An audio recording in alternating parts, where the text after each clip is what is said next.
Okay, so Asta, let me congratulate you for your selection as lecturer in Haryana Public Service Commission, Polytechnic Colleges, and your architect. So congratulations for that. Thank you so much, sir. Okay, Asta, and I'm going to interact with you and record this session for the benefit of students. And especially, architect में बहुत कम interaction हुआ है मेरा, तो आपकी तरफ से जो इनपुट आएगा आस्था वो बहुत वैल्यूएबल होगा स्टूडेंट्स के लिए, उनको हेल्प करेगा आगे, उनको आगे अपॉर्चुनिटीज एक्सप्लोर करने में. So Astha, I start with your background. आप अपने बारे में हमें बताएं, which part of India you are from, और फिर आपका क्वालिफिकेशन कैसा रहा, आपने बैचलर्स कब किया, बैचलर ऑफ आर्ट कब किया, और मास्टर्स किया है तो कब किया, उसके बाद की जर्नी कैसी रही आपकी. Because I remember couple of things you were doing wonderful in your academic before you got this opportunity, तो वो सारा हमें बताएं आप. ठीक है सर. सर मैं बेसिकली पंजाब से हूँ, मानसा डिस्ट्रिक्ट से. एंड मैंने अपनी ग्रेजुएशन कंप्लीट की थी 2017 में गुरु नानक देव यूनिवर्सिटी अमृतसर से. उसके बाद मैंने सोचा कि let's try in academics because I just wanted to have a secure job and with not more of like ज्यादा काम और ये सब ना हो. बिकॉज मैंने ना अपनी ट्रेनिंग टाइम पीरियड में चेक किया था कि जो प्राइवेट फर्म्स होती हैं, आर्किटेक्चरल फर्म्स होती हैं, उसमें एंटर होने का फायदा तब है जब आपको खुद का अपना बिजनेस स्टार्ट करना हो इन आर्किटेक्चर फील्ड. तो आपको ठीक है एक्सपोजर एक अच्छा मिल जाता है, आपके लिंक्स बन जाते हैं, 2-3 साल आप जॉब करो, उसके बाद आप अपना सेटअप सेट कर सकते हो. बट आई डिडंट नॉट, मतलब मेरे पास कोई ऐसी फैमिली बैकग्राउंड नहीं थी और ना ही मेरा कोई ऐसा कंसर्न था कि मुझे कोई बिजनेस सेट करना है. I was much incline towards academics. तो मैंने लवली प्रोफेशनल यूनिवर्सिटी ज्वाइन की थी और मैंने 1 साल जॉब की as a assistant professor after graduation. उस टाइम पे काउंसिल ऑफ आर्किटेक्चर के नॉर्म्स थोड़े डिफरेंट थे, वो अलाउ करते थे फ्रेशर्स को भी as an assistant professor join करने के लिए. बट आफ्टर 2-3 इयर्स उन्होंने नॉर्म्स चेंज कर दिए. अब मास्टर्स कंपलसरी है या फिर आपके पास बैचलर्स के बाद 3 साल का एक्सपीरियंस हो, उसके बाद ही आप ज्वाइन कर सकते हो टीचिंग में, अदरवाइज नहीं कर सकते. तो आफ्टर 1 ईयर मैंने 1 साल जॉब की. उसके बाद मुझे मास्टर्स में एडमिशन मिल गई थी इन चंडीगढ़ कॉलेज ऑफ आर्किटेक्चर, जो पंजाब यूनिवर्सिटी के अंडर आता है. तो वहां से मैंने अपनी मास्टर्स कंप्लीट की 2020 में. तो जैसे ही मेरी मास्टर्स कंप्लीट हुई, लॉकडाउन स्टार्ट हो गया एंड ऑल्सो कि खास जॉब्स नहीं थी उस टाइम पे, 1-2 साल तो कुछ भी नहीं था फील्ड में. But in the mean time I got the opportunity. मैंने 2 साल एज ए गेस्ट फैकल्टी ये काम किया चंडीगढ़ कॉलेज ऑफ आर्किटेक्चर में. तो लाइक पर लेक्चर के हिसाब से आई यूज टू गो, मतलब वंस और twice in a week I use to go there. और उसके अलावा मैं अपना पर्सनल प्रैक्टिस कर रही थी, लाइक कुछ थोड़े बहुत रेजिडेंशियल इंटीरियर डिजाइन के मेरे पास प्रोजेक्ट्स थे. I was working on that. तो साइड बाय साइड मेरा टीचिंग भी चलता रहा है, लॉन्ग विद दैट मुझे थोड़ा सा प्रैक्टिकल एक्सपोजर भी मिलता रहा ये 2 साल में. और उसके अलावा मेरा इंक्लिनेशन था कि टीचिंग में जाना है. तो मैं अपनी जॉब अपॉर्चुनिटीज देखती रही गवर्नमेंट जॉब में कि अगर कहीं लेक्चरर की या असिस्टेंट प्रोफेसर की जॉब निकले तो I would like to apply for that. तो मैंने 2-3 जगह अप्लाई किया और मैंने ऐसी HPSC में भी अप्लाई किया. And with a lot of experience, मतलब मैंने गेट भी 2 बार क्लियर कर किया था और गेट के ही बेसिस पे ही मैंने HPSC की प्रेपरेशन की थी. मतलब मुझे लगा था कि काफी हद तक जब आप गेट की तैयारी करते हो तो उसमें बहुत सारे कॉन्सेप्ट्स पूरे हो जाते हैं किसी भी कॉम्पिटिटिव एग्जाम के लिए क्लियर करने के लिए. फर्क बस इतना रहता है कि गेट में न्यूमेरिकल क्वेश्चंस भी आते हैं जो नॉर्मली किसी गवर्नमेंट जॉब में नहीं आते हैं. वहां पे सिर्फ ऑब्जेक्टिव टाइप होते हैं, न्यूमेरिकल्स वगैरह नहीं आते हैं. तो उसमें फिर मैंने प्रेपरेशन करती रही. मैंने 1 साल पूरी प्रेपरेशन की गेट के एग्जाम्स के ही बेसिस पे एंड थियोरेटिकल भी काफी प्रैक्टिस की. तो I got cleared my HPSC का एग्जाम जो लेक्चरर का जॉब वो था. और उसके बाद फिर आता था इंटरव्यू का. तो इंटरव्यू में when I searched about this कि मैं कहाँ से प्रिपेयर करूं, बिकॉज इनिशियली बिफोर दैट मैंने एक असिस्टेंट आर्किटेक्ट का भी पेपर क्लियर किया था HPSC का, बट वहां पे मैं इंटरव्यू में शायद लैग कर गई तो वो मैं फाइनल तक नहीं जा पाई. So this time I was very sure कि मुझे इंटरव्यू के लिए हर हाल में प्रेपरेशन चाहिए. बिकॉज मुझे कहीं ना पब्लिकली या जब बोलने की बात आती थी in not in terms of कि स्टूडेंट के सामने नहीं, स्टूडेंट्स के सामने मैं कॉन्फिडेंट होती थी, मैं बोल पाती थी, बट जब सामने ब्यूरोक्रेट्स बैठे होते हैं या आपसे कुछ बड़े लोग बैठे होते हैं तो वहां मेरा कॉन्फिडेंस थोड़ा लैक कर जाता था. ओके. तो then I searched on internet and I got to know about Yourpedia. तो योरपीडिया फिर मैंने ज्वाइन किया और आपके साथ वही मैंने 7-8 सेशंस लगाए और वहां से मेरा थोड़ा कॉन्फिडेंस गेन हो गया कि हाँ मैं बोल सकती हूँ, मुझ में कॉन्फिडेंस आ गया है. नो डाउट क्वेश्चंस बहुत वेग थे मेरी इंटरव्यू में, लाइक रैंडम कुछ भी पूछ रहे थे, but still I was confident कि ठीक है, कामली वो करो, लाइक परफॉर्म करो. इट्स नॉट अबाउट कि आपको आता है कि नहीं आता है, इट्स अबाउट कि आप किस तरीके से डिलीवर कर रहे हो अपना आंसर और कितने कामली आप बिहेव कर रहे हो. वो चीज थी जो मैंने योरपीडिया में सीखी. एंड फिर जब उन्होंने मेरी इंटरव्यू जब स्टार्ट हुई एचपीएससी में, आस्था, तो उसका इंटरव्यू वाला पार्ट मैं आपसे अभी डिस्कस करता हूँ, लेकिन उससे पहले जो आपने सारा मेरे को बताया उसके बेस पे मैं आपसे 2-3 क्वेश्चंस पूछूंगा. एक आपने बहुत अच्छा पॉइंट बताया कि interview is not about knowledge. Question वेग भी आ सकते हैं, कुछ भी क्वेश्चन आ सकते हैं, लेकिन अगर आपको पैटर्न आपने डेवलप कर लिया कि क्वेश्चन कुछ भी हो मेरे को कॉन्फिडेंटली आंसर करना है जो मेरे को आता है honestly, that is something which they check. अब इसमें होता ये है आस्था कि अगर सपोज वेग क्वेश्चन आ गया तो कई स्टूडेंट घबरा जाते हैं कि ये तो मेरे को नहीं आता, और वो ये सोच के बैठे होते हैं कि मेरे को क्वेश्चन का आंसर करना ही करना है. वहां से या तो वो ब्लफ कर देते हैं वो कॉन्फिडेंस, या तो वो लूज कर देते हैं, और ये दोनों ही सिचुएशन में नंबर कम चले जाते हैं. सो एक्चुअली क्या है कि अगर आप कॉन्फिडेंट रहे तो कोई ट्रबल नहीं आएगा. That point from your side is very very relevant. वो सही बात आपने बताई है. And I want to tell students कि ये चीज अगर वो सीख पाए कि अंदर कुछ भी हो, कैसा भी क्वेश्चन आए, कुछ भी आए, तो आपको कॉन्फिडेंट रहना है, ऑनेस्ट रहना है, काम रहना है, और ब्लफ नहीं करना है. आता है तो आंसर करो, नहीं आता है तो स्माइलिंग फेस से सॉरी बोल के आगे चल पड़ो. तो आपको फिर उसमें नंबर नहीं करता और आपका इंटरव्यू अच्छा चल जाता है. अब मैं आपका आता हूं आपके टीचिंग एक्सपीरियंस पे. आस्था, आपने लवली प्रोफेशनल यूनिवर्सिटी में टीच किया और आपने चंडीगढ़ कॉलेज जो आर्किटेक्ट का उसमें भी टीच किया. And I think this Chandigarh college is a government college, right Aastha? Yes. तो आप, हाँ, तो कैसा एक्सपीरियंस रहा आपका ये चंडीगढ़ वाले कॉलेज में? तो आप 2 साल आपने पढ़ाया है, तो कैसा एक्सपीरियंस रहा आपका टीचिंग का चंडीगढ़ आर्किटेक्ट कॉलेज में? सर यहाँ पे ना मैं गेस्ट फैकल्टी थी, तो मेरी as a responsibility, job responsibility बहुत ज्यादा नहीं होती है. हाँ जी. जैसे मुझे एक स्टूडियो ऑफर किया जाता है, फॉर एग्जांपल डिजाइन स्टूडियो या बिल्डिंग कंस्ट्रक्शन का स्टूडियो, हाँ तो जी. अगर वो 6 आवर्स का स्टूडियो है एक दिन का, तो मुझे वो 6 आवर्स में जाना है. एंड ऑल्सो जो हमारे स्टूडियोज रहते हैं ना आर्किटेक्चर में, उसमें एक टीचर नहीं होता, हाँ जी. उसमें 3 to 4 टीचर्स होते हैं, जिसमें ओके. 2 या 3 रेगुलर होते हैं और 1 या 2 गेस्ट फैकल्टी होते हैं. ओके. तो हमें एज अ गेस्ट फैकल्टी अपना प्रैक्टिकल एक्सपीरियंस उनसे शेयर करना होता है स्टूडेंट्स के साथ. ओके. तो ये कंसर्न होता है, ये बेसिकली पैटर्न होता है कि ताकि थ्योरेटिकल और प्रैक्टिकल दोनों एक्सपोजर स्टूडेंट्स को मिले. ओके. तो चंडीगढ़ कॉलेज ऑफ आर्किटेक्चर का मेरा job experience was very good. मतलब मेरे को कोई डिफिकल्टी नहीं आई डेफिनेटली. मेरी कोई बहुत ज्यादा प्रॉब्लम भी नहीं थी और ना ही कोई बहुत ज्यादा मेरी जॉब रिस्पॉन्सिबिलिटी थी. ऑल्सो जब मैं वहीं से पढ़ी हुई हूँ, तो आई was very well familiar with the culture, the work culture and the environment, student से भी एंड टीचर से भी. अच्छा, वहां तो पे इट वाज वेरी आपने नाइस. ग्रेजुएशन वहीं से किया था, राइट? पोस्ट ग्रेजुएशन वहां से किया पोस्ट सर. ग्रेजुएशन किया था आपने वहां से? यस ग्रेजुएशन आपका जेएनडीयू अमृतसर से था और यस पोस्ट ग्रेजुएशन आपका चंडीगढ़ से? ओके. Yes sir. वंडरफुल. अच्छा आस्था, अब मैं आऊंगा आपके इंट्रो एक्सपीरियंस की तरफ. और ऑनेस्टली स्पीकिंग देखो, we have very less information about what kind of questions are asked in architect, honestly speaking.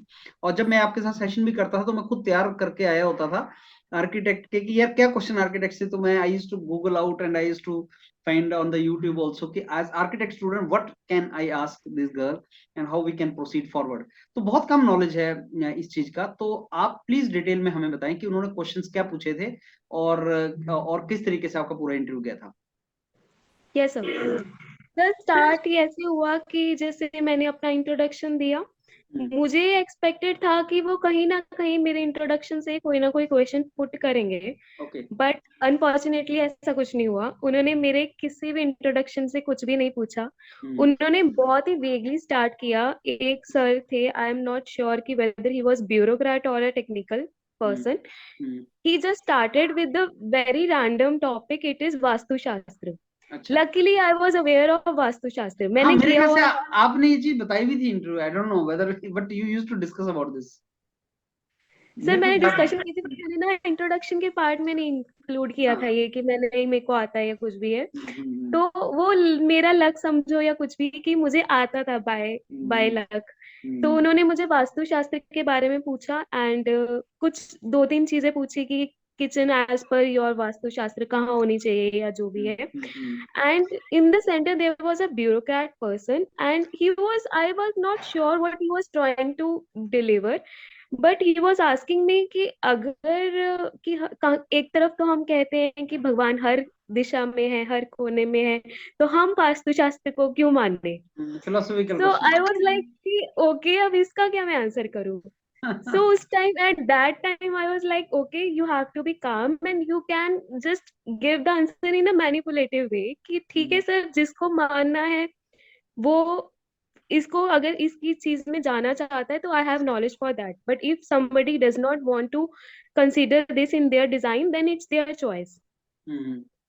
That's तो ट्रू। मैंने इसी तरीके से आंसर किया। उसके बाद उनका एक वो था, पर्पस था कि चेक करना कि आपके टीचिंग स्किल्स कैसे हैं। So there was a lady, उन्होंने मुझे पूछा कि आपने क्या क्या सब्जेक्ट्स पढ़ा रहे हो आप करंटली। तो आई टोल्ड देम कि मैं बिल्डिंग कंस्ट्रक्शन था मेरे पास स्टूडियो से। सो दे आस्क्ड मी कि आप पीछे बोर्ड पे जाइए और हमें ये टॉपिक पढ़ा के दिखाइए, and the topic was given randomly. ठीक है, वो हमें नॉलेज होती है तो हमें कोई भी टॉपिक दोगे आप, हम कर लेंगे, it not a big deal. तो they gave me the topic of doors कि हमें आपको सपोज सेकेंड ईयर की क्लास के स्टूडेंट्स को डोर्स के बारे में पढ़ाना है, तो how will you teach them. In that they wanted to see कि मैं किस तरीके से पढ़ाती हूँ, about my body language, about everything, the way I deliver the content also. When I was writing on the board, मैं board पे जब लिख रही थी तो वो ये चेक कर रहे थे, जैसे दे उन्होंने ना मुझे डिस्ट्रैक्ट करने की कोशिश की, जैसे दे विसल अप, और वो अच्छा, चेक कर रहे थे कि ये कैसे रिस्पॉन्ड करती है। सो विसल आई मतलब जस्ट उन्होंने सीटी बजाई। यस, उन्होंने सीटी बजाई और मैंने कहा, मैं टर्न बैक की, मैंने कहा इज देयर एनी प्रॉब्लम। तो वो कहते that's what we were expecting from you, हम चाहते थे कि आप ऐसा जवाब दें। बिकॉज दे वो देख रहे थे कि अगर क्लास में कोई डिस्टरबेंस होती है तो आप उसको कैसे डील कर पाओगे। ओके, तो गुड। वहां पे एक मेरा प्लस पॉइंट था कि उनको अच्छा लगा मैंने जैसे भी रिस्पॉन्ड किया। But after that were I, you expecting आस्था देयर विस्लिंग?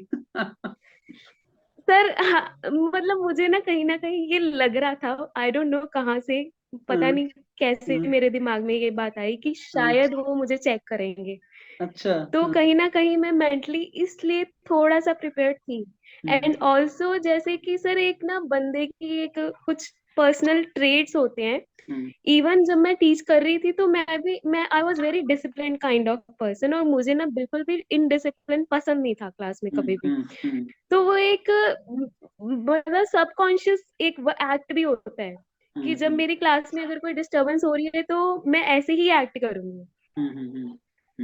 तो वही बस वही हुआ जो मुझे लगा। एंड उसके बाद मैंने कंटिन्यू किया, टॉपिक डोर था, उसके ऊपर थोड़ा उन्होंने क्वेश्चंस किए कि ऐसे क्या लाइक दैट, तो उस पे मैंने रिस्पॉन्ड दिया। उसके बाद फिर एक मैम और थी, उन्होंने मुझसे पूछा कि आपकी कोई पब्लिकेशंस हैं। तो मैंने बताया कि एज सच पब्लिकेशंस नहीं है, बट मैंने दो न्यूज़पेपर आर्टिकल जरूर लिखे हैं। तो मैंने उन दोनों न्यूज़पेपर आर्टिकल्स के बारे में बताया, और उसी के ऊपर उन्होंने क्वेश्चन पूछा कि पीएस जॉनरे जो रहे हैं आर्किटेक्ट चंडीगढ़ के, उनके आर्किटेक्चर के बारे में आप थोड़ा बताइए कि उन्होंने कैसे स्कूल्स डिजाइन किए हैं चंडीगढ़ में। तो मैंने वो सब बताया, और उसी रिलेटेड कुछ एग्जाम्पल्स के बारे में पूछा गया। लास्ट में एक क्वेश्चन जो ब्यूरोक्रेट सर के सेंटर में उन्होंने मुझसे पूछा, जो मुझे किसी एंगल से नहीं आता था। सो ही आस्क्ड मी कि जो बाबरी मस्जिद का अभी वो चल रहा है, सुप्रीम कोर्ट का वर्डिक्ट आया, उसमें 5 बीजेपी लीडर्स को हाईलाइट किया गया है, उनके नाम बता दीजिए। तो मुझे नहीं पता था, तो आई जस्ट सिंपली सेड कि sorry sir, I am not aware of it. तो सर ने कहा कि 5 में से एक का भी नहीं पता। मैंने कहा सर सॉरी, नो मुझे नहीं पता है किसी का भी नाम। That was the last question. उसके बाद उन्होंने बोला okay thank you, so I just went out. अच्छा, अब आस्था आपका इंटरव्यू स्टार्ट हुआ फिलोसॉफिकल क्वेश्चन से कि वास्तुशास्त्र की रिक्वायरमेंट क्या है अगर भगवान सब जगह है, सब डायरेक्शन में है, और आपका इंटरव्यू खत्म हुआ पॉलिटिकल क्वेश्चन पे कि बताओ जिन बीजेपी लीडर्स को बाबरी मस्जिद में इंडक्ट किया गया है केस में, उनके बारे में बताओ, जिनको इंडिक्टमेंट दिया है जुडिशरी ने, तो उनके बारे में बताओ। Yes sir. ये दोनों ही मतलब स्टार्टिंग और एंड ऐसा था कि मतलब not expected type of questions. तो और आपने इनके आंसर भी, जो लास्ट वाले का आंसर आपने नहीं दिया, ना से हुआ। आप ये बताओ कि what is interview all about? Is it like answering all questions और is it something else? No sir, it's not about answering all the questions. ये देखा जाता है कि आपका जो माइंडसेट है या आपका बिहेवियर है वो किस तरीके से है, किसी सिचुएशन में आप कैसे बिहेव करते हो। आप पैनिक हो जाते हो, आप ब्लफ करते हो, आप किस तरीके से रिस्पॉन्ड करते हो। अगर आप साफ सच बोल दोगे कि ठीक है सर मुझे इस बात का आंसर नहीं पता है, तो it's okay to them, because हर चीज की नॉलेज होना जरूरी नहीं है। बट सही हाँ, अगर आपके टॉपिक से रिलेटेड अगर वो आपसे कुछ पूछ रहे हैं, है। तो उस केस में आई गेस वो ये भी एक्सपेक्ट करते हैं कि एटलीस्ट इस चीज की आपको नॉलेज होनी भी चाहिए। राइट। अगर आप एग्जाम क्लियर करके आए हो और आप आर्किटेक्चर में आपने मास्टर्स की है, तो एटलीस्ट उससे रिलेटेड चीजें तो आपको पता होनी चाहिए। सही है। अच्छा आस्था, एक मेरे को बात बताओ, अभी जैसे आपका इंटरव्यू हुआ and I rate you above average, because मैंने आपके साथ बहुत से सेशन किए थे, मेरे को लगता था कि नहीं, you have that thing in you जो आपको आगे ले जाएगी, बिकॉज कहीं ना कहीं ये प्रूव भी होता था कि you are academically oriented, because आपका आर्किटेक्ट के बाद मास्टर्स करना और एलपीयू में पढ़ाना और ये 2 साल से इस कॉलेज में पढ़ाना, ये शो करता है कि नहीं, she is committed for teaching. तो उसमें था। अब आप क्या किसी स्टूडेंट को टिप्स देंगी अगर वो इस डायरेक्शन में जाना चाहता है? इंटरव्यू के लिए आप क्या टिप्स देंगी किसी को, कि आप इंटरव्यू के पहले किस तरीके से अपने आप को प्रिपेयर करो and you do good in interview? So what are your main tips to such students? Sir उससे पहले मैं एक पॉइंट और ऐड करना चाहूंगी जो मैं बताना भूल गई इंटरव्यू के बारे में। हाँ जी। जब हम इंटरव्यू की इंट्रोडक्शन प्रिपेयर करते हैं ना, तो हम अपने बारे में बहुत कुछ उसमें ऐड करते हैं। हम्म। बट वहां पे जाके हमें स्ट्रिक्ट इंस्ट्रक्शंस थी एचपीएससी के सेक्रेटरी की तरफ से कि आपको not even a single word आपने अपनी पर्सनल इंफॉर्मेशन ही देनी है। हम्म। आप इंट्रोडक्शन में सिर्फ ये बता सकते हो कि आपने ये डिग्री की है और इस साल से की है। इवन कॉलेज का नाम भी नहीं बताना है आपको, मतलब कुछ भी नहीं बताना है आपको। ओके। तो आई गेस कि एक तो जब हम इंटरव्यू प्रिपेयर करें तो हमें दोनों तरीके से करनी चाहिए, यस। कि अगर हमें बताने को बोला जाता है तो हम बता कैसे दें। बताएंगे, और अगर हमें बोला जाता है कि आपको अपने पर्सनल इंफॉर्मेशन का एक भी वर्ड नहीं बोलना है, तो आप किस तरीके से डिलीवर करोगे। बिकॉज उसमें भी वो चेक करते हैं ना कि आपके पास अपने बारे में बोलने के लिए क्या क्या है, अब खुद की पर्सनल इंफॉर्मेशन के अलावा। जैसे हमारी एकेडमिक्स एक्सपर्टीज लगा ले सकते हैं हम उनको ये बोल सकते हैं कि हमने पब्लिकेशंस लिखी हैं। हम उनको ये बोल सकते हैं कि हमारा ये टॉपिक था, इस टॉपिक पे हमने ये स्टडी की है। मतलब कुछ ना कुछ बोलने का जरूर होना चाहिए। बिकॉज अगर वो आपको बोल रहे हैं कि आपको स्कूल का नाम नहीं बताना, कॉलेज का नाम नहीं बताना, कहाँ से हो आप ये नहीं बताना, कुछ भी नहीं बताना, फिर आप बताओगे क्या? सही बात है। तो वो भी एक इम्पॉर्टेंट थिंग है जो आपको होना चाहिए आपके पास कंटेंट फिर भी बोलने के लिए, कि आप फिर उसके अलावा क्या बोलोगे फिर आप। सही है। सही है। And very good. Second is कि अगर कोई टीचिंग लाइन में जाना चाहता है इन आर्किटेक्चर फील्ड, तो उसके लिए मैं ये कहूंगी कि सिर्फ टीचिंग इज नॉट इम्पोर्टेंट, थोड़ा बहुत कहीं ना कहीं प्रैक्टिकल एक्सपोजर होना चाहिए। एंड ऑल्सो मास्टर्स तो अब कंपलसरी हो ही गई है। हाँ जी। मतलब कहीं भी आपको एडमिशन लेनी है, इन चाहे प्राइवेट कॉलेज ही हो, लेकिन मास्टर्स तो जरूरी है ही। तो फॉर श्योर मास्टर्स करने के साथ साथ आप अप्लाई करते रहिए, और अलोंग विद दैट आप कर सकते हैं। एंड जो भी इनके कॉम्पिटिटिव एग्जाम्स होते हैं उसका मोस्टली कंटेंट गेट से आता है। और पर बिल्कुल गेट पे स्टिक नहीं रहना चाहिए, मैं ये भी कहूंगी। बिकॉज बहुत सारे स्टूडेंट्स ऐसे होते हैं जो सिर्फ गेट प्रिपेयर करते हैं और फिर उनको लगता है कि यार ये तो क्या हो गया, एग्जाम तो हमारे हिसाब से आया ही नहीं। गेट के जो कॉन्सेप्ट्स हैं, जो थ्योरी के पार्ट्स हैं या सिलेबस है, उसको फॉलो करो, बट ब्लाइंडली उसको फॉलो मत करो। उससे रिलेटेड एक क्वेश्चन से रिलेटेड अगर और क्वेश्चंस निकल रहे हैं तो वो भी पढ़ के जाओ। तो गुड। ये एग्जाम के लिए प्रिपरेशन है। और इंटरव्यू में ऐसा है कि वास्ट नॉलेज रखनी चाहिए जो भी आर्किटेक्चर के फील्ड में जाना चाहते हैं। करंट अफेयर्स, न्यूज, जो भी आर्किटेक्चर से रिलेटेड है वो पढ़ते रहे, उससे काफी नॉलेज मिल जाती है। बिकॉज यू नेवर नो, आपको इंटरव्यू में वो रैंडम क्वेश्चंस पूछेंगे, तो आजकल मार्केट में क्या चल रहा है वो भी सब पता होना चाहिए। सही बात है। सो ये जो आपने आर्किटेक्ट के बारे में 2-3 बातें लास्ट में बताई हैं, they are very very good, very relevant. कि आर्किटेक्ट ऐसी फील्ड है जिसमें ओनली टीचिंग ही कर रहे हो और प्रैक्टिस नहीं कर रहे हो तो इट मे नॉट वर्क, और साथ में लेटेस्ट क्या चल रहा है आपके अपने प्रोफेशन में, उसका अपडेशन जरूरी है। बहुत रेलिवेंट यस पॉइंट आपने बताया। अच्छा आस्था, ड्रेसिंग सेंस के बारे में कुछ बताएंगे आप, स्पेशली गर्ल्स के ड्रेसिंग सेंस कैसा होना चाहिए? What was yours? सर, मैं तो साड़ी पहन के गई थी। I okay. Wanted to be like proper formal, मतलब वियर करना चाहती थी मैं। असिस्टेंट आर्किटेक्ट की जब मेरी इंटरव्यू थी तब मैं फॉर्मल्स पहन के गई थी विद द ब्लेजर। तो उस टाइम पे मुझे लगा कि कहीं ना जब हम इंडियन अटायर में फॉर्मल दिखाते हैं ना अपने आप को, तो वो ज्यादा इम्पैक्ट डालता है एज कम्पेयर टू अगर हम वेस्टर्न अटायर में जाते हैं। ओके। तो ये मेरा पर्सनल पर्सपेक्टिव है, मैं इसमें ये नहीं कहूंगी कि कोई भी जिसको जो कंफर्टेबल लगता है, खुद को कंफर्टेबल लगना चाहिए। और मैं साड़ी में काफी कंफर्टेबल थी, बिकॉज जरूरी नहीं है, कई बार हमें साड़ी में वॉक करना भी नहीं आता होता, तो हाँ जी। वो भी नहीं करो ना। हम्म। अगर हाँ आप नॉर्मली। कंफर्टेबल हो सूट में, तो सूट पहन के जाओ। सो दैट मीन्स तीन ऑप्शंस है हमारे पास, एक आपने बताया वेस्टर्न जो आपने डाला था, एक साड़ी, और तीसरा आपने सूट बताया, मतलब तीन। हाँ जी। हम्म। सूट में जब मैं इंटरव्यू में थी तो काफी गर्ल्स ने सूट पहना हुआ था, बट बहुत ही फॉर्मल सूट्स थे। हम्म। लाइक नॉट वेरी बड़े बड़े हम्म। प्रिंट्स, नहीं, बिल्कुल नहीं, हम्म। मतलब बिल्कुल सटल, और कलर्स भी एकदम लाइट, या हम्म। तो डल कलर्स थे या लाइट कलर्स थे। और मेजरली कॉटन के सूट्स प्रेफर किए जाते हैं। हम्म। मतलब कोई ऐसे सिल्क या साटन ऐसे सूट्स नहीं होते हैं, हम्म। बहुत ही सिंपल लाइट कॉटन के सूट्स प्रेफर किए जाते हैं जो मैंने वहां पे देखे। हम्म। मतलब इट्स अप टू यू, आप जिस चीज में कंफर्टेबल हो ना, जो कंफर्टेबल है। आपका कॉन्फिडेंस बिल्ड करे, ऐसा अटायर पहनो। मुझे था कि मैं साड़ी में बहुत कॉन्फिडेंटली वॉक ओके। कर सकती हूँ और वो इम्पैक्ट भी डालता है। तो मैंने एक कॉटन की sari plain with golden border, मैंने वो पहनी थी। अच्छा आस्था, मेरे को ये बताओ कि किसी आर्किटेक्ट स्टूडेंट को अगर टीचिंग की तरफ जाना हो तो बेस्ट पाथ क्या है?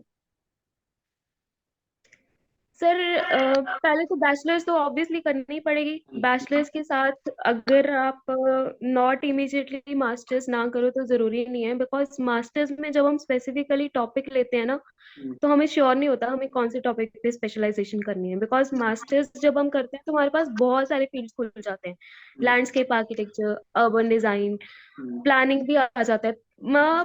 स्पेसिफिकली अगर आपको टीचिंग में जाना है तो मास्टर्स इन प्लानिंग मत करो। मास्टर्स इन प्लानिंग जब आप करते हो तो आप planning officer, assistant town planner के लिए आप ओपन हो जाते ओके। हो, ये दोनों पोस्ट आपके लिए खुल जाती है। हम्म। प्रेफरेबली अगर आप टीचिंग में जाना चाहते हो तो go for masters in architecture, okay. Not MTech. MTech भी हम्म। बहुत लोग करते हैं सिविल में, hmm. Even after bachelors in architecture, वो भी नहीं। मतलब उसमें भी बहुत सारी पोस्ट ऐसी होती हैं जो वो कहते हैं कि हमें एमआर्क ही चाहिए या एम प्लानिंग ही चाहिए। तो हम्म। प्रेफरेबली एमआर्क कर लो। एमआर्क में बहुत सारे फील्ड्स खुल जाते हैं, जैसे अर्बन डिजाइन हो गया, लैंडस्केप कंजर्वेशन हो गया, देन हम्म। और भी काफी सारे हैं। तो हम्म। मेरे ख्याल से ना बैचलर्स के बाद 1 या 2 साल पहले आपको जॉब कर लेनी चाहिए, फील्ड को एक्सप्लोर कर लेना चाहिए।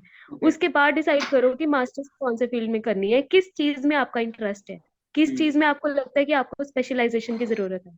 हम्म। देन उसके बाद मास्टर्स के बाद obviously you should keep on trying. Hmm. Government jobs ज्यादा नहीं है, हम्म। प्राइवेट में आप सेक्टर में बहुत इजीली एंटर कर सकते हो। प्राइवेट कॉलेजेस आर्किटेक्चर के आजकल बहुत सारे आ गए हैं, हम्म। और वहां पे भी अच्छा ठीक ठाक पे स्केल मिल जाता है, नॉट ए बिग डील। तो हम्म। आप मास्टर्स के बाद इमीडिएटली किसी भी प्राइवेट कॉलेज में अप्लाई करो, और साइड बाय साइड गवर्नमेंट में करते रहो। बट ऐसा नहीं है कि जब गवर्नमेंट आएगा तभी मुझे जॉब लेनी है, प्राइवेट में आप एंटर कर जाओ एक बार टीचिंग। अच्छा आस्था, आपने ये गेट एग्जाम वगैरह लिखा है राइट? तो मेरे को ये बता सकती हैं आपकी आईआईटीज वगैरह में या बाकी टॉप इंस्टीट्यूट्स में आर्किटेक्ट वाले बच्चों के पास हायर एजुकेशन मास्टर्स के लिए और क्या क्या प्रोग्राम्स होते हैं? What I know is like even civil engineering में you guys can get into, जैसे आपने बताया कि बिल्डिंग कंस्ट्रक्शन का डोमेन होता है, प्लानिंग का डोमेन होता है, उसमें जा सकते हैं। फिर मैनेजमेंट वाला डोमेन तो होता ही है, वो डोमेन में जा सकते हैं। और कौन कौन से आप बता सकती हैं हमें स्पेशलाइजेशन जिनमें बच्चे जा सकते हैं गेट के बाद? सर, मास्टर्स के लिए कह रहे हो ना हाँ आप? जी, हाँ जी, मास्टर्स के लिए। सर, बीआर के बाद एक एमबीए भी होती है, MBA in construction management, construction project management होती है। हाँ जी। मतलब अगर आपको लगता है कि आप कॉर्पोरेट सेक्टर में जाना चाहते हो तो कंस्ट्रक्शन प्रोजेक्ट मैनेजमेंट कर लो। उसमें बेसिकली क्या होता है, जितने भी कंस्ट्रक्शन के प्रोजेक्ट्स होते हैं ना, उनको आपको मैनेज करना होता है। वो आपको सीपीएम वगैरह सिखाते हैं, मतलब वो भी एक अच्छा फील्ड है। अगर ओके। आपको कोर आर्किटेक्चर से हटके कुछ चाहिए तो ये that can 3-4 help. things आ जाते हैं. Okay. Okay, Astha, so I think more or less you have covered all the things and wonderfully covered. ऐसा लग रहा है कि मैं टीचर से ही बात कर रहा हूँ क्योंकि the way you have explained in detail, तो वो एक टीचर ही कर सकता है. You are wonderful teacher. So last question पूछूंगा आपसे कि अब आपको देखो अपॉर्चुनिटी मिला है गवर्नमेंट में, that is what you wanted. किस तरह का टीचिंग करियर आप अपने लिए फोरसी करती हैं? कैसा टीचिंग करियर रहेगा? How you will be a different teacher, I mean special teacher. Sir मेरे लिए teaching is not just a job कि मुझे पैसे के लिए जॉब चाहिए या कोई भी ले लो. For me teaching is something जिसके थ्रू मैं आने वाली जो जनरेशन है उनको अपनी एक्सपर्टीज तो ट्रांसफर करूंगी. अलोंग विद दैट जो डिप्लोमा के स्टूडेंट्स होते हैं वो 10th के बाद आते हैं, उनको क्लियर ही नहीं होता कि उनको करियर पाथ कौन सा चूज करना है. वो बस डिप्लोमा ले लेते हैं. They are not even sure कि ठीक है आर्किटेक्चर में घुस गए हैं, व्हाट अबाउट आर्किटेक्चर. तो मैं चाहती हूँ कि मैं सिर्फ उनको आर्किटेक्चर ही ना पढ़ाऊं, मैं उनको लाइफ लेसन्स जो मेरे एक्सपीरियंसेस रहे हैं वो भी मैं उनसे शेयर करूं और उनके साथ इस तरह से इंटरेक्ट करूं कि वो ओपनली मुझसे डिस्कस कर सकें कि एक्चुअल में वो अपने आप को एज ए करियर पर्सन कहाँ देखते हैं, सो दैट मैं उनकी हेल्प कर सकूं कि इन केस अगर उनको लगता है कि architecture is not for them तो वो कैसे अपने करियर को चेंज कर सकते हैं. बिकॉज एक टीचर सिर्फ उस सब्जेक्ट का एक्सपर्ट नहीं होता, वो ओवरऑल भी उनकी लाइफ जर्नी को मोल्ड कर सकता है एक राइट पाथ पे. Wonderful, Astha. That is what is expected actually. That is what is required. Teacher is a mentor, friend, philosopher and guide. तीनों होता है और उसको वही काम करना चाहिए. और अगर ऐसा हो जाए तो ट्रांसफॉर्मेशन आएगा. Because teacher only can change the nation, only can build the nation. That is very very true. So I thank you Astha once again. आपने इतना elaborate way में और इतने अच्छे तरीके से explain किया सब कुछ. And I also wish you all the very best for your teaching career. Thank you. Thank you so much.